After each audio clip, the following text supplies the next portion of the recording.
Estamos em busca do nosso lado banto, que, segundo historiadores,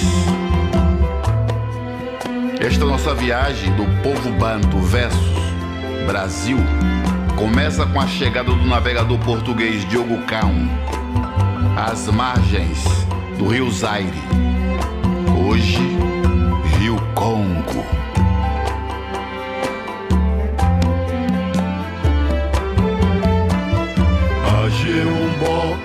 Ajeumbo, ori, ori,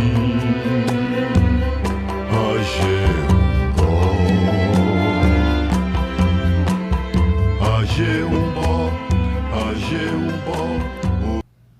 Olá, amigas, olá, amigos, bem-vindos ao canal Brasil Cultura com Maurício Barnazufo, que nesta edição exibe o filme documentário Mocambo, Força da Tradição Banto, uma obra que revela a influência dos primeiros escravizados traficados para o Brasil na construção da identidade brasileira.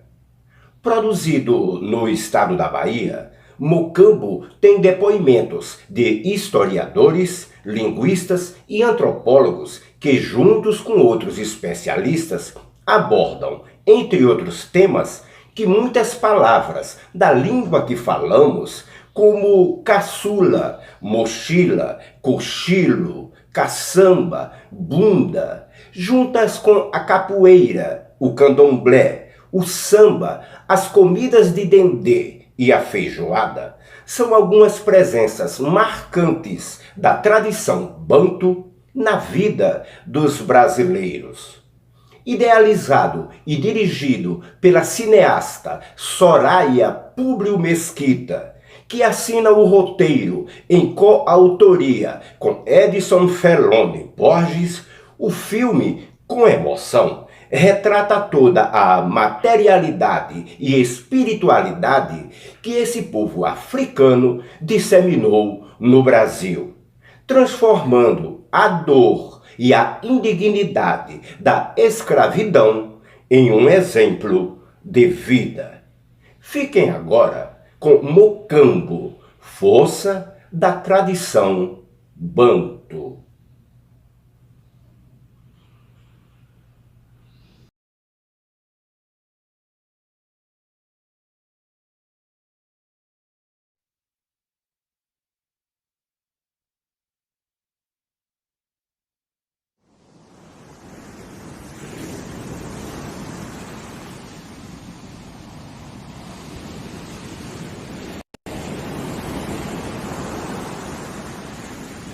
Quem me roubou de minha terra não me trouxe só. Trouxe comigo meu saber, meus costumes, minha crença. Não alimentei ódio, não dei luz ao preconceito. Corpo escravizado, espírito livre. Não aprisionaram minha habilidade em colher na dor a vontade de resistir, me reinventar, de camuflar minha essência espiritual. Me deram outra vida, me deram outra família, me deram outro nome. Mas de África, guardei o sentimento de comunhão e fraternidade, o pensamento de união, de liberdade. Banto sou eu, é você, somos nós.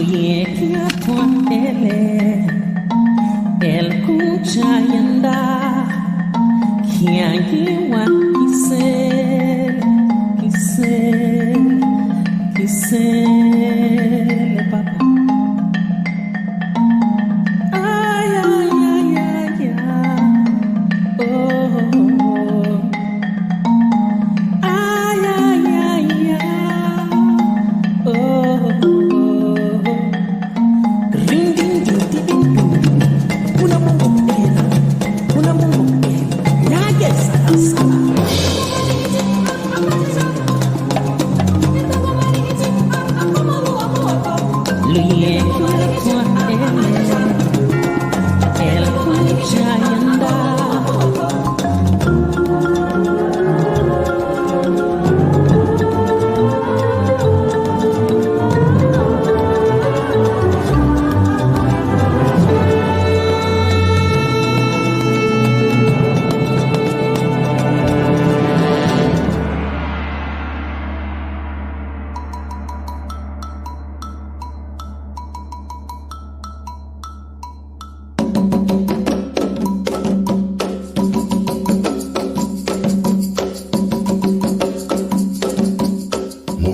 Zâmbia, Lunda Mamãos.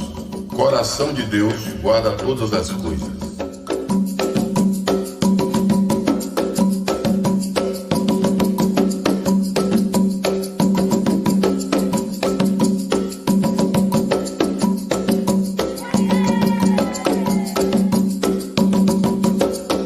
Banto é todo aquele povo africano que vive do sul do Saara, né? Do Saara do Atlântico ao Índico. Para se ter uma ideia, a África tem 54 países. Até 2 anos atrás eram 53, agora com a divisão do Congo são 54. Algumas ilhas e alguns territórios. E a maior parte mesmo desses países estão onde se diz que é cultura banto, que foi uma designação dada por um holandês e depois confirmada por um alemão, né? Sem olhar a diversidade que existia, a multiplicidade que existia de seres e fazeres de todo aquele povo que estava no sul do Saara. Só em Angola tem 9 etnias principais. Lá se encontra o Bakongo, lá se encontra o Chokwe, lá se encontra o Ganguela, lá se encontra o Quanyama, lá se encontra o Mukubau, lá se encontra o Ovimbundo, que é o Umbundo, né? São cerca de 500 línguas, hoje consideradas 500 línguas, faladas em todo esse território. Mas entre essas línguas que mais se destacaram foram as línguas faladas no antigo reino de Ndongo e no reino do Congo. Que línguas são essas? O Kikongo, o Kimbundo e o Umbundo. São 3 línguas principais, são línguas litorâneas, tipologicamente muito próximas. Elas eram provenientes do mesmo tronco linguístico chamado proto-banto, que é falado no continente africano há mais de 5.000 anos. Intu significa pessoa, ser. E o prefixo ba é plural. Então, pessoas, seres, comunidades, sociedade. Então, quando se refere ao povo banto, ou aos povos bantos, porque são diversos, entendeu? Significa isso, não é uma etnia, não é uma raça, entendeu? É só para identificar que são irmãos falantes da mesma língua, provenientes do mesmo tronco linguístico. Do ponto de vista do pensamento, do que a gente pode chamar de filosofia dos povos bantus, há uma contribuição muito grande para nós, muito bonita, que a gente, nesse momento, considera ainda mais preciosa, não é? Eu me refiro ao famoso conceito de Ubuntu, que é a ideia da solidariedade que deve haver entre todos os humanos, não é? A ideia generosa da partilha, da consideração pelo outro. Isso é uma participação efetiva na construção do português que falamos, na construção da nossa cultura, na construção da nossa identidade brasileira.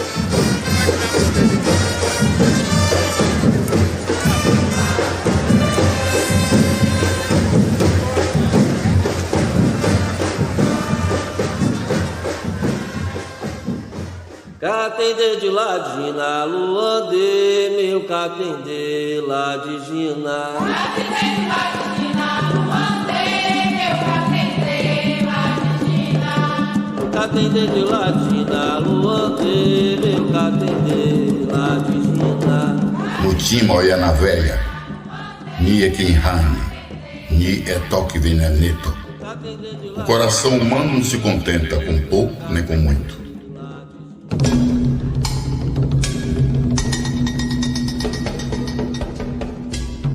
Nós não tivemos escravos, nós não somos descendentes de escravos, nós somos descendentes de povos que foram escravizados, é uma diferença muito grande de dizer isso, e esses povos escravizados foram trazidos para o Brasil a partir do século XVI até o fim do tráfico transatlântico, que foi em cerca de 1830, 1850, mais ou menos, no Brasil. Os bantus, a meu ver, eles deixaram heranças fantásticas, mas a herança que eu tenho uma enorme admiração, e eu acho que isso foi que fez a manutenção da nossa alma negra, do nosso espírito africano, no sentido mais poderoso, né?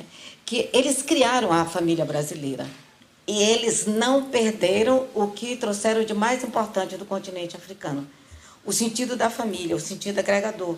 Eles conseguiram se reunir na senzala, mais tarde nos quilombos, E além de se acolherem mutuamente, ainda acolheram os indígenas e os brancos pobres. O povo banto se abrasileirou, ele se tornou brasileiro. E como o povo banto foi o povo que chegou primeiro e que ficou definitivamente mais de 300 anos, em maioria absoluta, as maiores contribuições que se tem do povo africano para o Brasil é do povo banto. Povos falantes das diversas línguas que pertencem ao tronco linguístico banto recriaram no Brasil diversas formas de comunidades, estabeleceram laços familiares, sem sombra de dúvida, de norte a sul do país.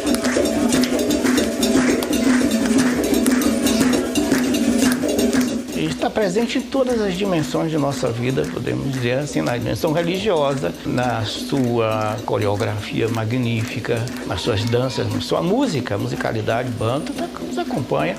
Não existe nenhum idioma musical mais forte no Brasil do que o samba. E o samba tem uma raiz, não é? Banto óbvia, clara.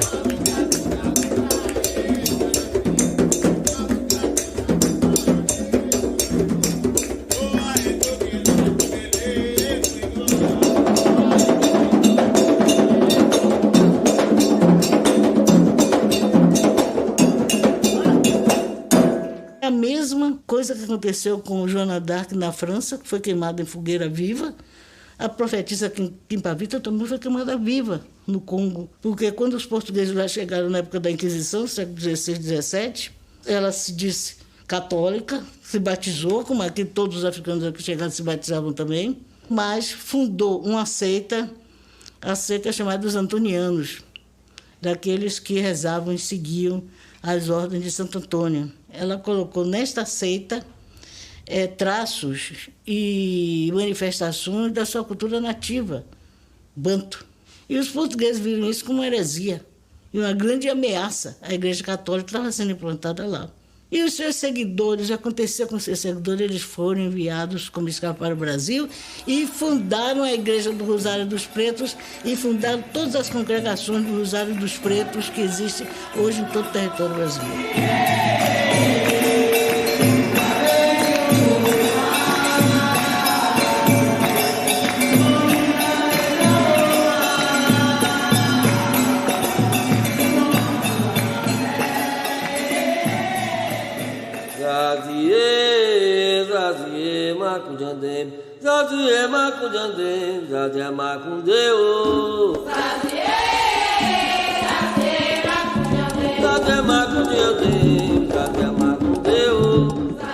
Mambo, Magnata, Mimoitima, Kimundu, Sombo, Kupoia do Muataco. Questões do coração, a cabeça do homem não comporta.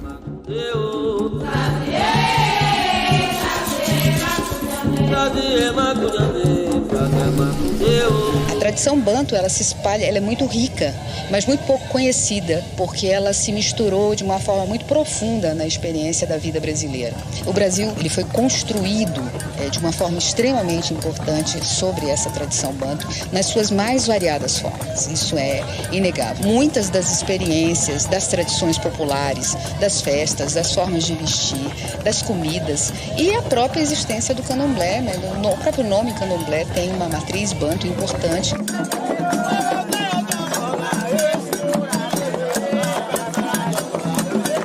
Os quilombos eram, na época da Rainha Nzinga, eram o local de treinamento dos guerreiros jagas. Eram os guerreiros mais perigosos do continente africano, que eram de origem banto. Quando chegou aqui no Brasil, a conotação de quilombo já se deu de uma forma diferente.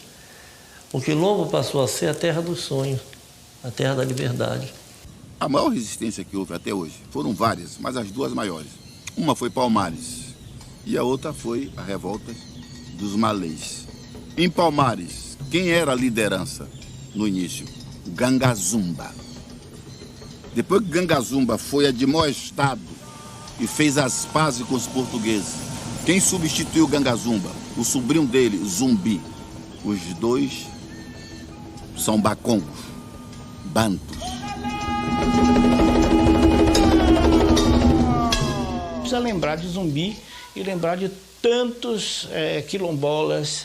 Até a palavra quilombo a gente já está vendo que é uma palavra banto, são justamente esses Angolas e Congos que estiveram à frente dessa luta de resistência o tempo inteiro. Então, na mata, eles eram acolhidos pelo indígena. Por isso que o candomblé Congo-Angola no Brasil é o candomblé que tem um indígena como o primeiro ancestral pelo acolhimento, pelo cuidado, pelo carinho e pela troca de saberes. Não é todo dia que a gente tem a felicidade de ter a ancestralidade batendo a nossa porta. Sejam bem-vindos.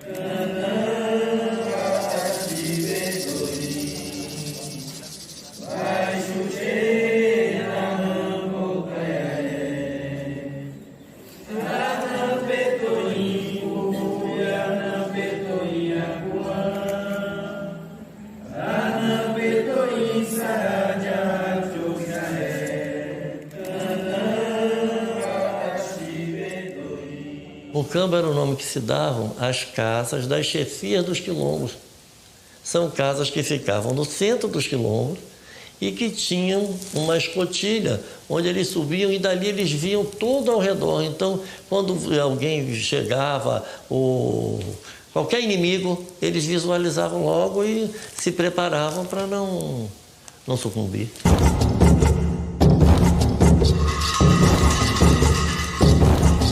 Quando é que foi Palmares? 1635 a 1695, 60 anos. Nessa época não ouvimos falar de... Não, eram os bantos que aqui estavam.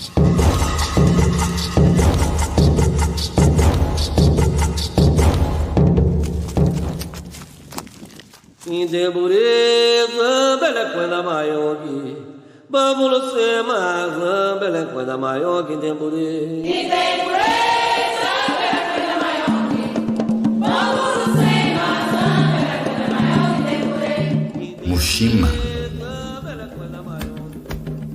Wari e Fula. Ah, se o coração fosse nariz.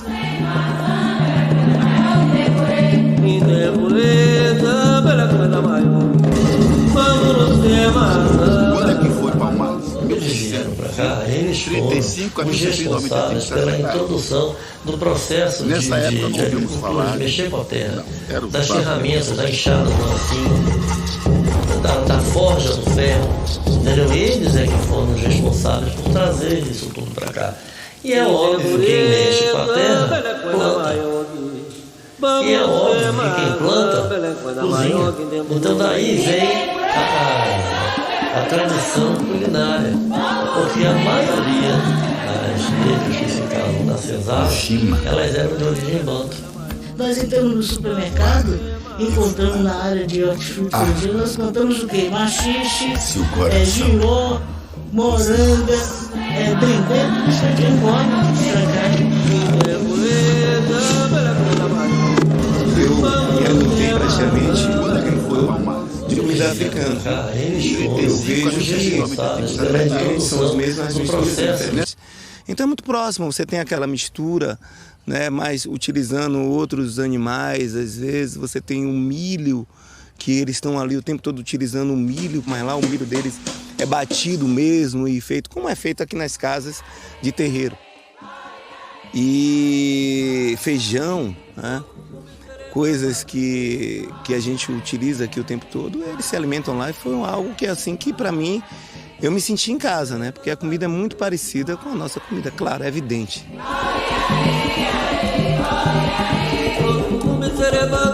O candomblé se preocupa com dois tipos de energia. A primeira energia é a energia espiritual, que você consegue se reabastecer, se fortalecer através da frequência, os rituais, através de uma série de fatores religiosos. E a outra parte que também te mantém em pé é o que você come, é o que você se alimenta. Você vai entrar numa cozinha. Se você não está com o seu coração bom, não entre. Porque você vai passar aquele amargor para a pessoa que vai comer aquilo que você fez.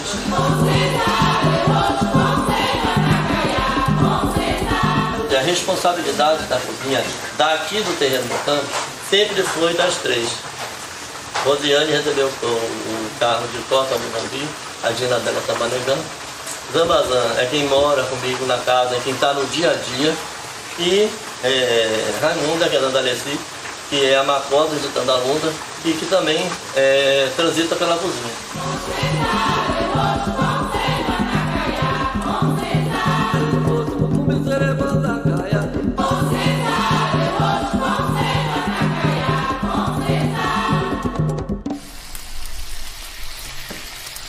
Todas as casas aqui de Candomblé, pelo menos a maioria delas, agora no mês de junho, elas fazem a feijoada de Porto no Fundo, no meu caso, e Ogum na tradição iorubá. E essa feijoada diz que ela teve origem no terreiro de seu Procópio de Ogunjá. Diz a lenda que ele fez uma feijoada e aí, quando a feijoada estava pronta, chegou um filho de santo daqueles que não vão ajudar, que não ficam na casa. E aí ele pegou e falou assim, olha, de castigo, ele não vai comer a feijoada.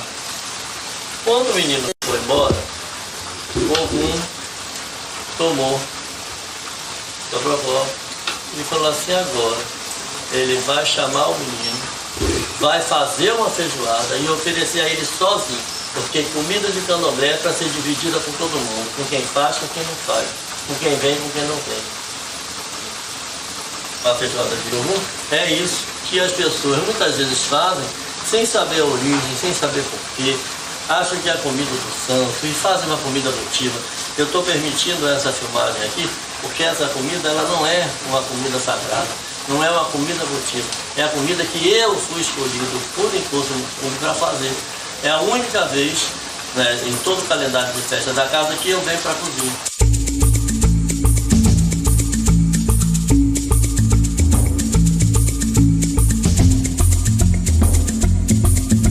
Então, dentro da nossa crença, eu iniciei em 1975, foi no auge da repressão em Angola. Eu me lembro que nós rezávamos para Imposto do Mundo, pedindo que desse paz em Angola, que resolvesse a coisa da independência. E você vê, por que isso? Por que essa devolutiva da gente? Porque nós recebemos isso de lá. E hoje, o outro lado do oceano não tem mais nada para nos oferecer e nós, dentro dos terreiros de Candomblé, conseguimos preservar isso que para nós é um tesouro.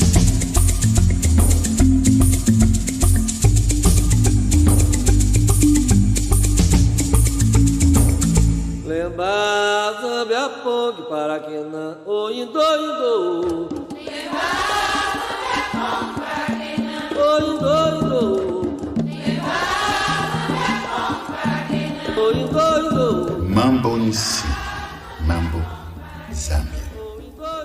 Voz da terra, voz de Deus. O indo, indo. Lembra, zambe a pongue para que não, o indo, indo. Cerca de uns 40 anos, eu tenho me dedicado a fazer pesquisas sobre línguas africanas no Brasil, nos dois lados do Atlântico, tanto na parte ocidental da África, na parte do Golfo do Benin e na África subsaariana, quanto no Brasil, onde a presença africana é notável e é bem marcante. Quais, então, as línguas que foram mais faladas no Brasil? As línguas da África subsaariana, as línguas do Golfo do Benin, onde o iorubá é falado, e a língua jeje também, a língua fon, e as línguas de Angola, que são línguas de Angola e do Congo, que são línguas do grupo Bantu. A língua portuguesa só é falada desse jeito aqui no Brasil. Em todo lugar, em todo país que fala a língua portuguesa, fala o português de Portugal. Essa contribuição foi africana nas cozinhas das casas grandes. Entre o Kikongo e o Kimbunda, elas são muito parecidas, realmente muito parecidas, mas no Kikongo prevalece um Z, a pronúncia do Z, no lugar em que o Kimbunda aparece a pronúncia do J. É o caso daquelas famosa cantiga de Jó. Que Jó é esse? Que escravos de Jó jogavam caxangá. Deixa o Jambelê ficar. Muito fácil. O Jó, esse Jó aí quer dizer casa. Se fosse de origem Kikongo, seria Inzó, os escravos de Inzó. Mas como é de origem quimbundo, é os escravos de Jó. E quem é esse Zambelê? Esse Zambelê é exatamente aquele escravo de um único senhor, que serve ao único senhor. Todo brasileiro sabe cantar isso, em qualquer lugar onde eu chego, que eu falo nisso, uma das pessoas cantaram, todo mundo canta com a maior simplicidade, com a maior disposição, porque conhece a palavra. Eu não estou querendo dizer com isso que a contribuição é exclusivamente de origem banto. Existiram outras contribuições de etnias africanas para a cultura, a língua, a comida. Existiu uma influência do povo escravizado no Brasil muito grande e a gente tem essa herança. Guimarães Rosa chamou a atenção para o fato de que os nossos dicionários de português do Brasil são muito maiores do que os de Portugal, porque no português do Brasil nós incorporamos muitos vocabulário, expressões de línguas indígenas e das línguas africanas, né, dos falantes de línguas africanas que vieram para cá. Nesse caso, o banto, as línguas bantos deram um contributo extraordinário, né? Aqui na Bahia, então, vamos falar de baianos que foram mapeados, mostram isso com absoluta clareza. O povo banto, ele influenciou muito mais no português aqui no Brasil, porque o português, quando ele viu que escravizar africanos bantos dava dinheiro, eles foram lá e colonizaram Angola. Quando os escravizados vinham, já vinham falando português, já vinham, sabe? Porque hoje a língua pátria, vamos dizer, em Angola é o português. Esses povos trouxeram o que para nós? Trouxeram só o que eles falavam? Não. Na história do português do Brasil, por exemplo, não há um só momento em que os povos africanos têm uma fala. Eles estão mudos, eles não dizem nada na história. E é esse levantamento que eu tenho feito, que eu tenho obrigado, tenho dito há 40 anos que eu tenho chamado a atenção para essa invisibilidade das línguas africanas na construção do português do Brasil. E eles foram obrigados a falar esse português arcaico, esse português de Camões, de qualquer maneira, de qualquer forma. E, claro, que qualquer indivíduo que aprende uma língua estrangeira transfere para essa língua estrangeira que ele aprendeu os hábitos articulatórios da sua pronúncia nativa. Eu disse uma banda de maçã. Reggae, reggae, reggae, reggae, reggae, reggae. A palavra não é reggae, a palavra é reggae. Mas no Brasil, na pronúncia baiana e na pronúncia de Gilberto Gil, ficou reggae e até hoje nós cantamos reggae. Como houve uma coincidência no encontro das línguas negro-africanas com o português arcaico, houve uma acomodação para mais ou para menos de africanização ou de aportuguesamento. Mas existe uma coisa fundamental que caracteriza o português do Brasil, onde quer que seja, onde que ele esteja. É o vocalismo, é a riqueza da pronúncia das vogais. Eu não entendo até hoje por que é que se insiste em dizer às crianças na escola que pneu tem uma sílaba quando não tem. Pneu tem duas sílabas, é pneu. Na pronúncia portuguesa, que ninguém entende o que é um jogo, então tem uma sílaba. Ritmo. Quantas sílabas tem ritmo? Então a gramática normativa diz que ritmo tem duas sílabas. Quando não tem, para a gente ele tem três sílabas, é ritmo e não ritmo. Isso se deve o quê?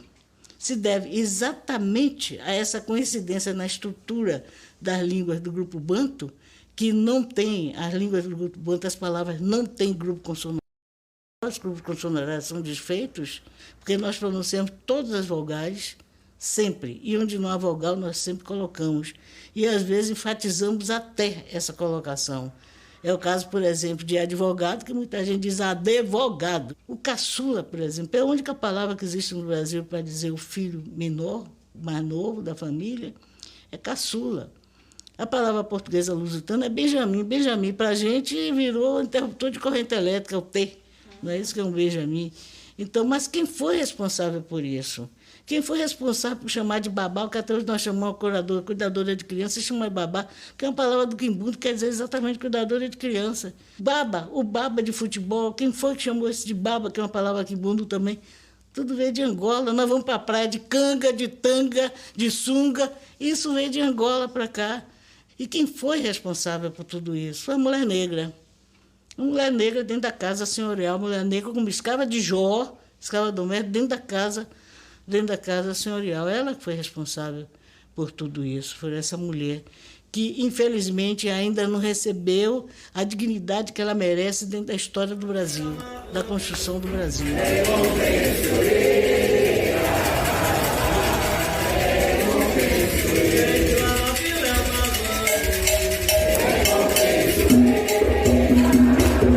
É um verdadeiro monumento linguístico dos terreiros Angola, que me atraiu muito, a chamada tabela, que é uma espécie de ofício religioso, né? Rezado em diferentes partes dos dias pelos nossos Angolas, que é um verdadeiro tesouro que ainda não foi, a meu ver, estudado nem explorado. Até porque existem dificuldades relacionadas com o sigilo religioso que protege esse tipo de oração.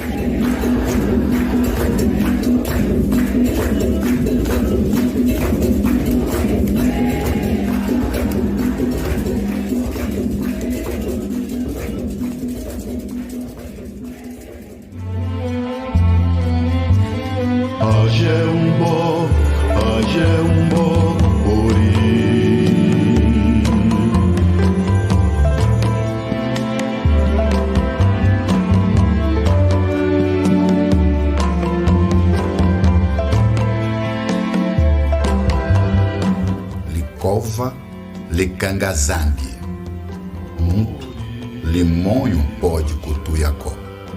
Nó que Deus amarra, o homem não pode desamarrar. Uri defina meu caminhar, meu prosseguir, o que será, de quem será, do encanto, do encantado, a coluna, a Jeumbo, a coluna. A religião está presente em todo o princípio evolutivo da humanidade. Todos. Não existe povo que a religião não preceda o seu desenrolar natural. O estudo de Deus, quem quiser chame de Deus, quem quiser chame de natureza, quem quiser chame o que quiser, mas o estudo dessa força é a necessidade que nós temos de entender a natureza da qual nós fazemos parte, que nós somos o meio ambiente. Candomblé vem de candombilé, que significa lugar de oração.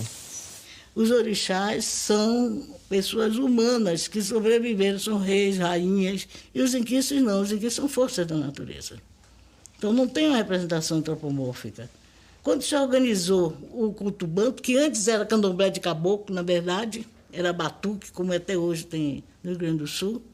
Então, quando se organizaram os cultos, os candomblés dito banto, que não existe candomblé congangola, chamado corretamente congangola, o que aconteceu? Eles precisavam, para mostrar, para se mostrar, para fazer essa apresentação de uma figura antropomórfica dos inquis, tomaram emprestado de quem? Dos iorubás. E os iorubás, por sua vez, tomaram emprestado as roupas, a parafernália, capacete, tudo de quem? Dos ibéricos, dos portugueses.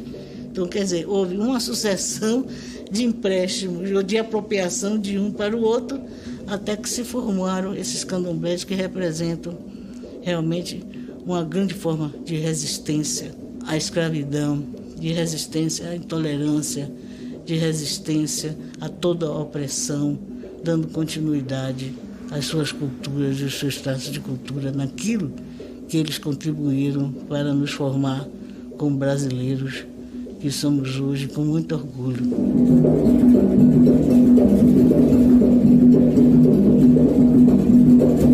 As pessoas confundem muito o candomblé.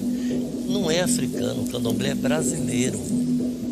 A origem dele, a raiz é africana. Mas a forma de operar, foi necessário que houvesse uma série de reinvenções para que ele pudesse sobreviver no novo mundo. Então, o candomblé é brasileiro e de origem africana.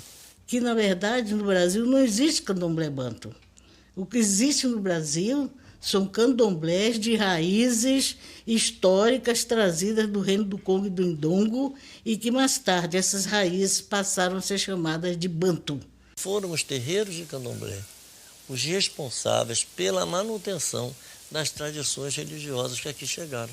Aqui na Bahia destaca-se, bem, tem o terreiro Tombenci, que é um dos mais antigos, de Lemba Mogi, né, que foi fundado por Maria Neném, no século XIX, e o terreiro mais recente, de muita importância, que é o terreiro no Campo, do Tata Anselmo. Fora dos muros do Candomblé, ninguém sabe nada também. E quando eu falo não saber nada, é você saber de você. Quem é você? Você é uma composição de raças, porque o brasileiro é essa mistura, não adianta. É o indígena que é o dono da terra, é o africano que veio construir e o europeu que veio mandar. E essa é a construção do brasileiro em si, então não adianta.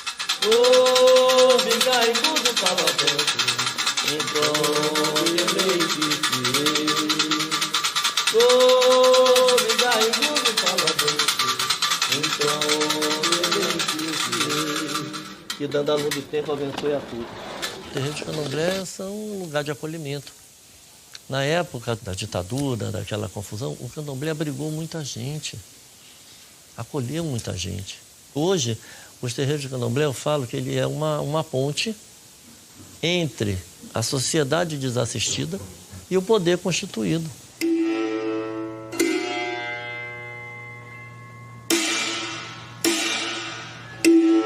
Religiosidade e cultura são coisas que se entrelaçam para o povo africano.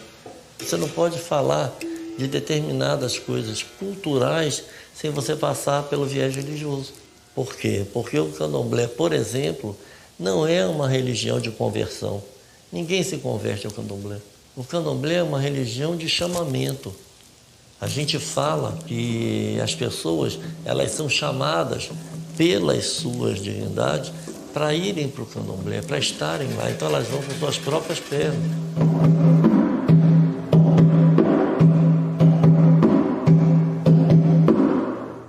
Como é que nós viemos para aqui, escravizados, e trazemos conosco toda uma pedra basilar da nossa espiritualidade? Que hoje em dia é culto de Xangô mesmo, pedra basilar do culto de Xangô, verdadeiro axé, veio para a Bahia. Culto brasileiro da cultura de Odé, do rito de Odé, que nós chamamos no Queto de Oxóssi, veio para a Bahia. O de Agué veio para a Bahia. O de Azansum veio para a Bahia. Por que veio? Porque não ficou no seu local de origem. Assim como nós viemos escravizados, não viemos sozinhos. Viemos com a missão. Ali já não dá para ficar. Isso extrapola a nossa percepção de vida, né? Afinal de contas, quem somos nós para poder falar do meio ambiente? Mas trouxemos esse axé e plantamos-lo aqui. Tanto sim que em 1977 ou 78, veio uma comitiva da Nigéria para ver o culto de Oxóssi aqui na Bahia, porque lá já não existia mais. Você não vê um processo de tombamento de um terreiro de Candomblé como o tombamento de uma casa que morou uma autoridade lá no século não sei quando.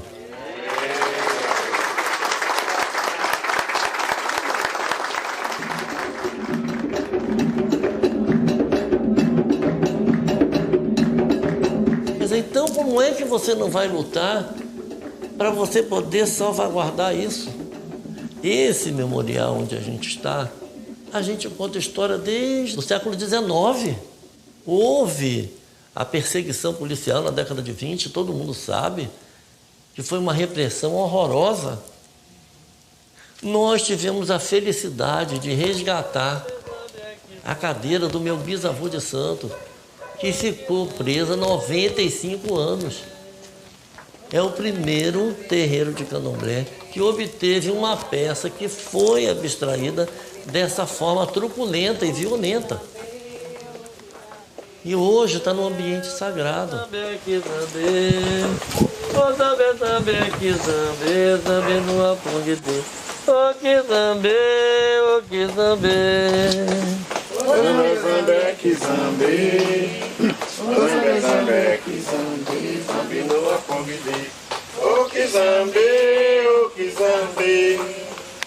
Seja bem-vindo, meu filho. No próprio continente africano, as religiões que são praticadas por todas as etnias, elas têm como base o culto à ancestralidade.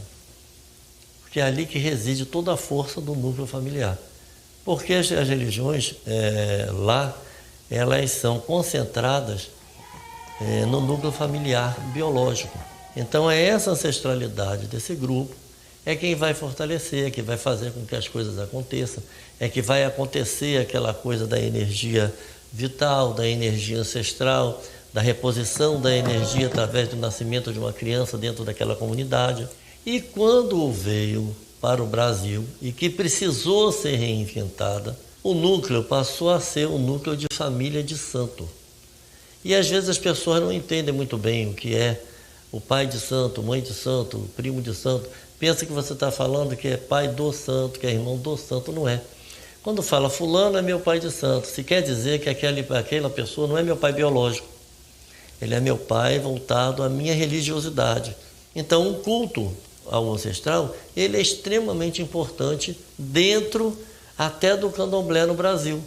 Os nossos antepassados bantus, eles simplesmente tentaram entender uma religião oficial que lhes era imposta, eles não tinham como rejeitá-la, não é? Era obrigatório, ele chegava aqui, era batizado, ou era batizado às portas do tráfico, mas eles tentaram entender essa religião, tentaram usando como interpretante os seus próprios códigos religiosos. Isso deu resultados muito interessantes.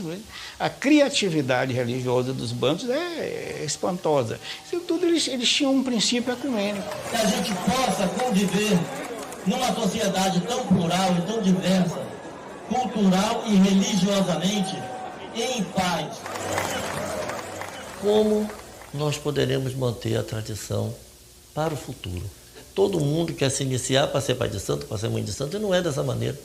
Às vezes não é daquela forma que você vai contribuir para a manutenção da tradição. É o pessoal que se inicia, mas não entra em transe. Você se confirma como tata ou como macota. Então, na própria confirmação, você recebe uma missão. Você é tata quinçaba, vai cuidar das folhas. Você é cota mulambi, você vai cuidar da cozinha. Você é cota pedidi, você vai cuidar das relações de paz e harmonia entre os irmãos de santo. Você é um tata chicarangoma, você vai cuidar de tocar. Você é um tata pocó, um tata quivonda, você vai cuidar das oferendas animais. Ou seja, cada um tem sua importância para a manutenção do que foi instituído dentro do candomblé.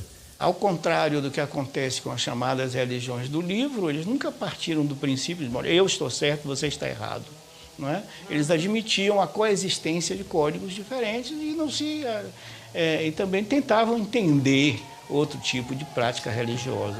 Então a gente tem que se lembrar desse princípio, não é? Que os nossos antepassados negros, os bantus em particular, nos trouxeram. É preciso diálogo, é preciso convivência, é preciso admitir que o outro pensa de modo diferente e pode estar certo.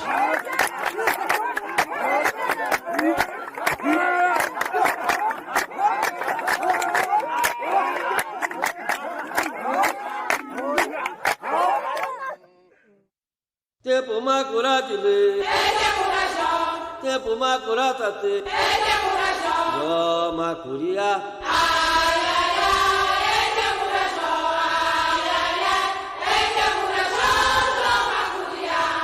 tempo macuratile, tempo macuratate, ó macuria.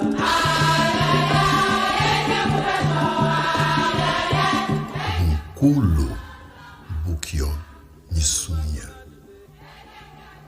Mukati Muveze Kukanda. Fenômeno admirável, o do ovo. Carne por dentro, osso por fora. Tempo macuratile, tempo macuratate. Um brasileiro, sei lá, ele pode ser louro de olhos azuis, descendente de alemães, mas ele tem antepassados bantu, queira ou não queira, porque na sua cultura tem um legado bantu. O que o Brasil não sabe do que ele tem de bantu é aquilo que ele não aceita. Há uma diferença. Como havia muita gente antigamente que era negro e não aceitava ser negro. Muita gente que era descendente de africano não aceitava o ser, mesmo nos tempos idos. Né? Porque o próprio africano mesmo aqui tinha também esse tipo de discriminação. Nós, brasileiros, nós somos herdeiros diretos dessa cultura bantu. entendeu? E é isso que nos deu uma certa africanidade e que deu ao povo banto no Brasil uma brasilidade, porque o povo banto se tornou brasileiro. O povo banto deixou para a gente muita coisa que tem uma essência poderosa, positiva. Quando você pensa, por exemplo, capoeira, né? Tem coisa mais bonita, mais plástica, né, do que capoeira. E sem pensar que capoeira é um ato de cuidado. Yeah! E a gente tava cantando. A capoeira, como elemento africano, ela traz para você o circo. E nesse circo se constrói uma unidade, onde ali todo mundo tem que pensar por todos. Todo mundo tem que aprender por todos. E isso se transforma num círculo familiar. Ali naquele espaço, ninguém é melhor do que ninguém. A capoeira, ela dá esse sentido. Isso é um potencial da cultura banto. É hora, camarada.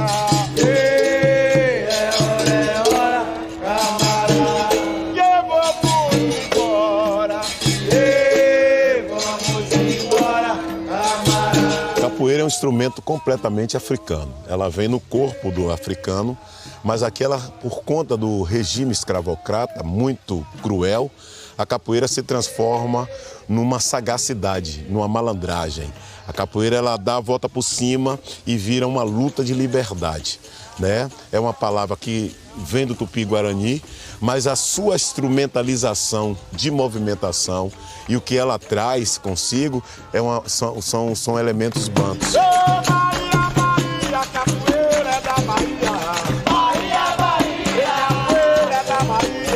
Ela, quando nasce como capoeira, um elemento primitivo. E com a criação da capoeira regional do Mestre Bimba, aí se traduz a capoeira de Angola, né? E nessa capoeira nós temos o atender. Como é que o pai chama o filho? Como é que a mãe? Na capoeira a gente faz os elementos, né, de chamada, para prestar atenção. Isso é uma forma de como é que você vai viver na roda de capoeira e como é que você vai viver na roda da vida.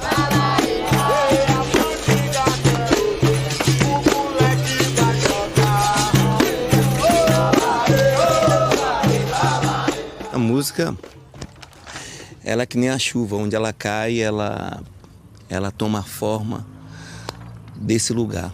E durante um tempo que eu fiquei na África, eu fiquei pesquisando lá praticamente 40 dias em tribos africanas, até mesmo para poder fazer essa comparação, entender um pouquinho da nossa linguagem, da linguagem, né, como eu falo de formas, né, tô falando de formas. Então eu vejo que a influência, quando a gente fala isso aqui no Brasil, é 90% da nossa música, para não dizer 100% da música brasileira, tem o pé totalmente na África.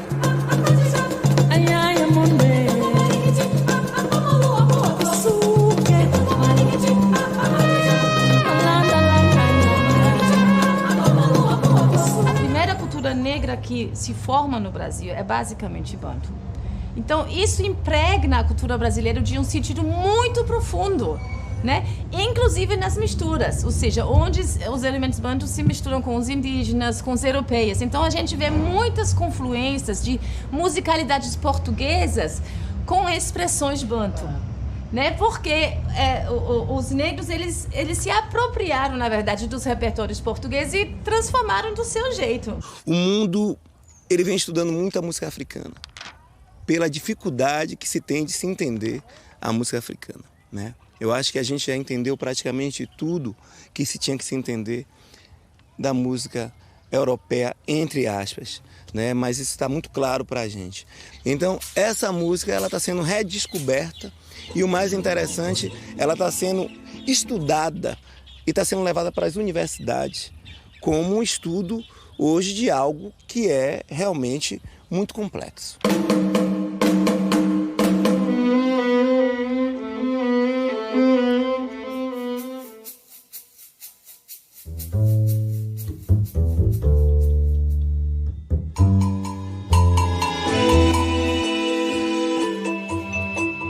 Uma uma coisa que é muito interessante nessa cultura banto é que os elementos na capoeira musicados deu sentido a uma outra figura banto, também que é o samba, já modernizado no Rio de Janeiro, que muitos compositores começaram a levar isso para o seu cotidiano. E isso era contado em versos e prosas dentro de uma roda de diálogo familiar pelas tias ciatas, isso aí, já no Rio de Janeiro. Então, quando você fala, quando eu morrer, disse besouro, não quero choro nem vela, quero uma fita amarela gravada com o nome dela. E aí Noel Rosa ouve isso e entende que isso pode ser musicado. E aí começa a cantar, quando eu morrer, não quero choro nem vela, quero uma fita amarela. E dá o nome como o autor, e que na verdade o autor real é Besouro Mangangá.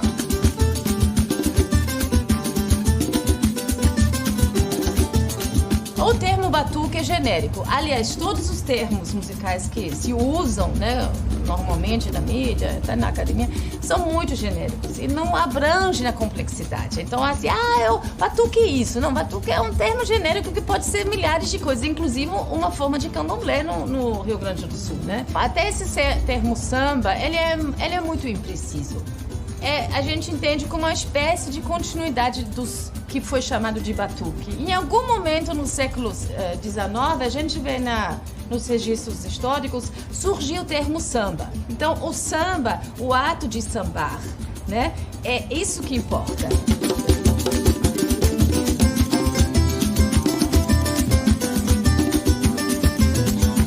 Ou seja, não é o samba, é o ato de sambar, né?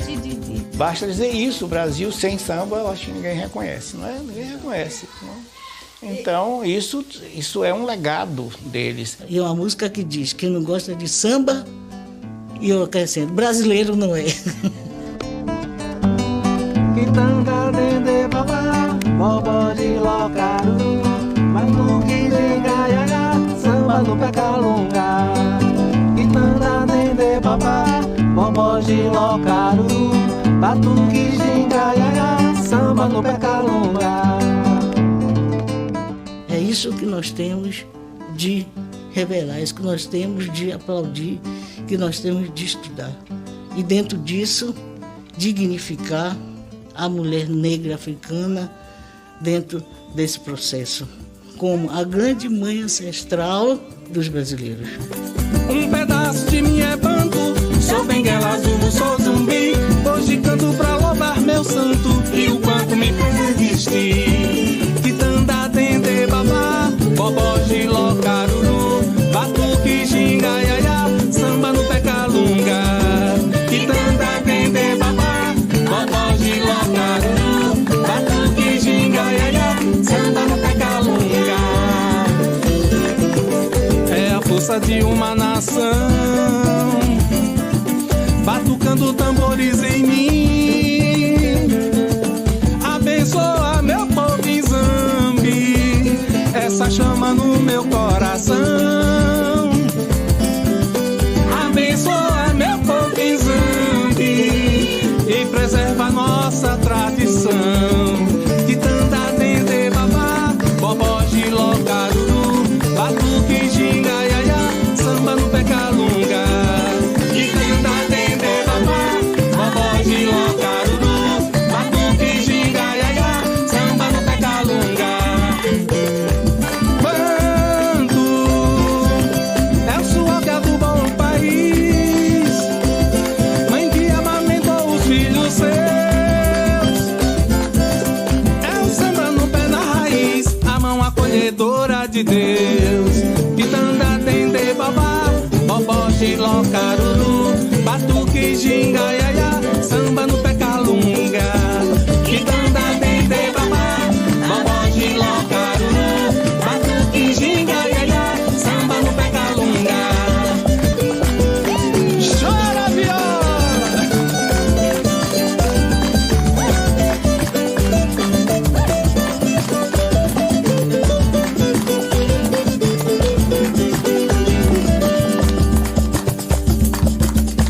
Salve o povo banto! Não acolhedora de Deus. Ao retratar a presença marcante da tradição banto na construção da identidade brasileira, o filme documentário Mocambo revela também que os estudos sobre as sociedades do passado e do presente ficam ainda mais interessantes e complexos quando constatamos que todo o processo de materialidade e espiritualidade disseminado pelo povo banto entre os brasileiros é um laboratório fundamental para a compreensão da nossa vida coletiva. E retratar uma história viva na qual se articulam elementos dos diversos níveis da existência humana tornou-se também uma maneira de externarmos nossa homenagem ao líder do terreiro Mocambo, o Tata Anselmo José da Gama Santos, que aos 66 anos de idade faleceu num domingo, 28 de novembro de 2021. Tata Anselmo conciliava a atividade religiosa com a vida acadêmica e os trabalhos sociais. E para todos, abraços e axé.